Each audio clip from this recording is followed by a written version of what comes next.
അഹമ്മദാബാദിൽ 12-ാം തീയതി അപകടത്തിൽപ്പെട്ട air India Boeing 7878 Dreamliner വിമാനത്തിന് ബ്ലാക്ക് ബോക്സിന് തകരാർ.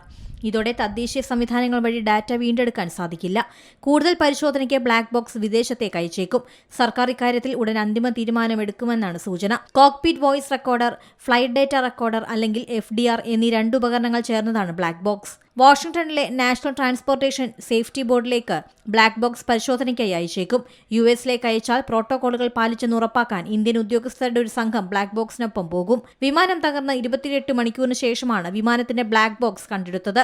കോക്പിറ്റ് വോയിസ് റെക്കോർഡർ 25 മണിക്കൂർ വരെ കോക്പിറ്റ് സംഭാഷണങ്ങൾ, ശബ്ദം, എയർ ട്രാഫിക് കൺട്രോളുമായുള്ള റേഡിയോ കോളുകൾ എന്നിവ റെക്കോർഡ് ചെയ്യും. അപകടത്തിന്റെ കൂടുതൽ വിവരങ്ങൾ അറിയണമെങ്കിൽ ബ്ലാക്ക് ബോക്സ് പരിശോധിക്കണം. സർദാർ വല്ലഭായ് പട്ടേൽ അന്താരാഷ്ട്ര വിമാനത്താവളത്തിൽ നിന്ന് ലണ്ടനിലേക്ക് പറന്നുയർന്ന് നിമിഷങ്ങൾക്കുള്ളിലാണ് എയർ ഇന്ത്യ ഫ്ലൈറ്റ് തകർന്നു വീണത്. വിമാനത്തിലുണ്ടായിരുന്ന 242 പേരിൽ ഒരാൾ മാത്രമാണ് രക്ഷപ്പെട്ടത്.